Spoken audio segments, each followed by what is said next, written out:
एक था ज़माना जब लोग अलग-अलग भी मूवीज़ देखने जाएँ आई मीन अपनी-अपनी फैमिलीज़ के साथ, बट एट द एंड वो मिलके डिस्कशन करते थे किसी कैरेक्टर के ऊपर, उस मूवी की स्टोरी के ऊपर, उसके डायलॉग के ऊपर। और एक आज का ज़माना आज जहाँ पे लोग दोस्तों के साथ भी जाते हैं तो पहले जितनी डिस्कशन नहीं होती। क्यों? क्योंकि मूवी थिएटर्स की जगह ले ली है डूम स्क्रॉलिंग ने। हम पूरा दिन इंस्टा पे रीलें देखते रहते हैं। हमने अपने ब्रेन को कंटेंट से ओवरली बहुत ही मतलब ज़्यादा ही भर दिया है। जहाँ पे ऐसा कभी-कभी हो भी जाता है कि हमने ओटीटी पे कोई मूवी वगैरह देखी है तो हम साथ बैठ के उस पे डिस्कशन करें वगैरह।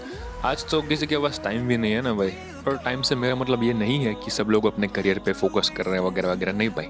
आज किसी के पास डूम स्क्रॉलिंग से बाहर निकलने का टाइम नहीं है। हर कोई इंस्टा पे लगा हुआ है, हर कोई कुछ नई नई चीज़ ओटीटी में देख रहा है या फिर हर कोई कुछ ना कुछ यूट्यूब पे कंटेंट कंज्यूम कर रहा है। आज फीलिंग्स या इमोशन की जगह ले ली है डूम स्क्रॉलिंग ने। हम अपने ब्रेन को फीड ही करते जा रहे हैं कि हर 10 सेकंड में एक नई चीज़ आई, 10 सेकंड में एक नई चीज़ आई, तो पुरानी चीज़ के ऊपर डिस्कशन करने का टाइम ही कहाँ मिलता है हमें। तो मूवीज़ तो बहुत दूर की बात है, हम 10 सेकंड की रील भी मतलब बहुत ही मुश्किल से देखते हैं। आजकल तो लोग 2x पे चला के देखते हैं रील में भी कि इसमें कुछ काम का हो या कुछ एंटरटेनिंग हो तो ये देखता हूँ, वरना इसको भी जाने देता हूँ। जहाँ पे पहले हम आराम से जाते थे थिएटर्स में मूवी एंजॉय करने के लिए, क्योंकि हमारे पास और कोई रिसोर्स नहीं था एंटरटेनमेंट के लिए। जहाँ पे हम बैठे हैं तो हमें कोई भी बोरिंग सीन आए तो भी वो देखना ही पड़ेगा।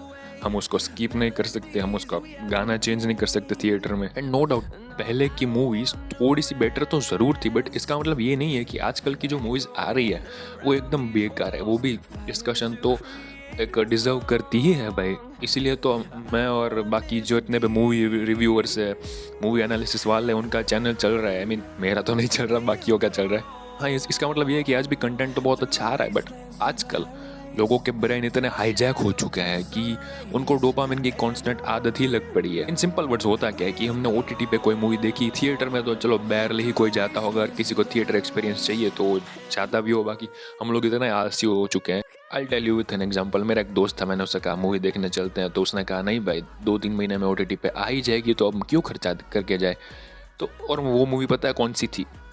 कांतारा, जो कि अपना थिएटर एक्सपीरियंस डिजर्व करती है। ऐसी मूवीज़ के लिए भी लोग ओटीटी पे आने का वेट करें भाई। आई मीन घर पे देख के वो वाली फील नहीं आएगी ना।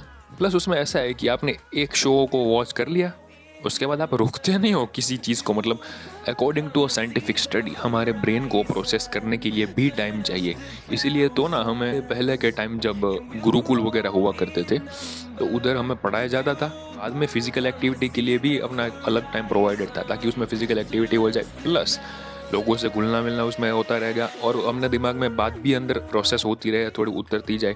पूरे दिन कंज्यूम नहीं करना होता था उस टाइम हमें भाई। और हम सोचते हैं कि आज तो दिमाग खेल लगे तो लगेगा ही ना भाई। आजकल की लाइफस्टाइल और लोगों की चॉइस ही ऐसी हो गई है कि अच्छे से अच्छा बंदा भी अटेंशन स्पैम के नाम पे सिर्फ और सिर्फ मुश्किल से 10 से 11 सेकंड टिक पाएगा एक चीज़ पे। इसी वीडियो का एग्जांपल ले लो तो कौन जाने यहाँ तक वीडियो कौन देख रहा होगा। अगर आप में से कोई का अटेंशन स्पैम बहुत स्ट्रांग है तो मुझे जानना है भाई, वीडियो की टाइमलाइन जितने भी मिनट हुए 3 मिनट 4 मिनट, उसको नीचे लिख के कमेंट करना कि हाँ भाई मैं यहाँ तक देख रहा हूँ, ताकि मुझे भी पता चले कि मेरी ऑडियंस में से कितने लोग हैं जो अभी भी मतलब सिक्योर है ब्रेन की वो वाली थिंकिंग में।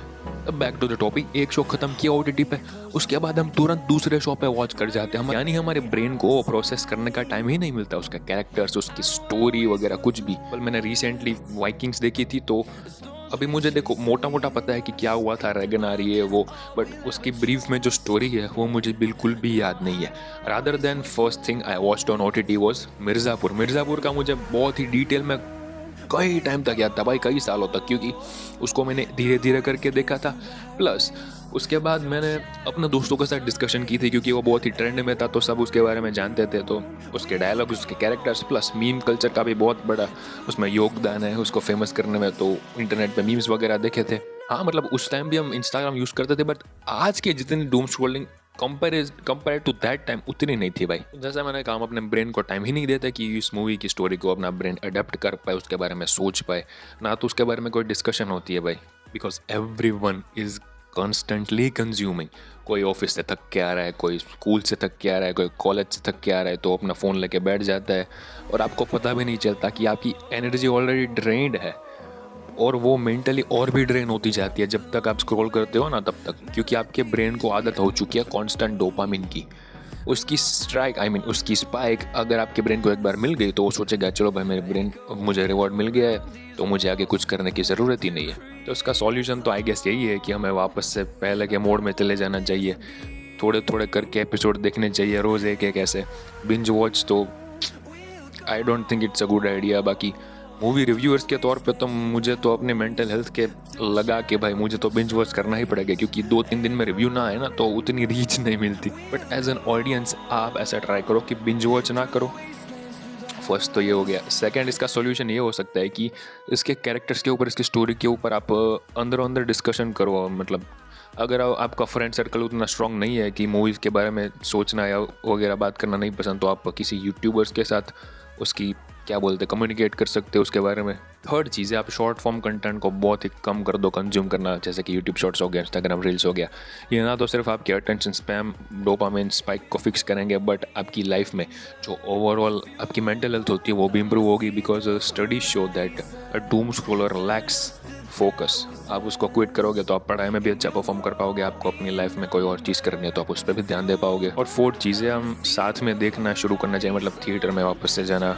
हालांकि थिएटर में तो ऑडियंस आजकल जाती ही है, बट जो मैंने कहा कि जो डिस्कशन था पहले के टाइम पे वो कम हो गया है। तो चौथे पॉइंट से मेरा मतलब वापस से यही रहेगा कि साथ में बैठकर आप बातचीत करो, लोगों से घुलो मिलो, उसके बाद आपकी कम्युनिकेशन स्किल भी इंप्रूव हो गया ना। And as a human we were meant to be like wolves, not like lions. I mean we were meant to be in tribe, that's why we are called social animal. We are social not anti social. तो जितने भी लोग वो sigma male, chat, introvert वगैरह के सब बहाने देते हैं ना, वो सब मत दो। देखो इंट्रोवर्ट का मतलब ही ये होता है कि उसको लोगों से मिलना जुलना पसंद नहीं है। इसका मतलब ये नहीं होता है कि उससे किसी से बात ही नहीं करी जाती। अगर आप में कम्युनिकेशन स्किल है येट आप लोगों से उतना मिलना पसंद नहीं करते तो आप इंट्रोवर्ट कहलाओगे भाई। लेकिन आजकल जो इंट्रोवर्ट के नाम पे कोपिंग चल रही है भाई साहब, नेक्स्ट लेवल इंटरनेट, मतलब तो सब कोपिंग वगैरह छोड़ो भाई, वापस से हमें पहले का कल्चर अपनाना चाहिए। तो ही आई थिंक हमारी हेल्थ, मेंटल हेल्थ थोड़ी सी इंप्रूव हो पाएगी और सिनेमा को जितना भी चाहे थोड़ा बहुत बचा सकेंगे। यहाँ पर हम कौन होते हैं सिनेमा को बचाने वाले, उसके लिए बहुत चीज़ें हैं ही, बट ये तो हमारे मतलब ये हमारे फ़ायदे के लिए बात है, उनके नहीं। तो भाई यही था मेरा वीडियो आज। मैंने कुछ डिफरेंट ट्राई किया है, देखते इसमें कितने व्यूज़ आते हैं। मुझे नहीं लगता बहुत आएंगे, बट जो भी 2-3 लोग देखे उसमें कुछ तो अवेयरनेस आएगी भाई। तो मैंने अपना काम कर दिया है। मिलते हैं अगले वीडियो में, तब तक के लिए जय हिंद।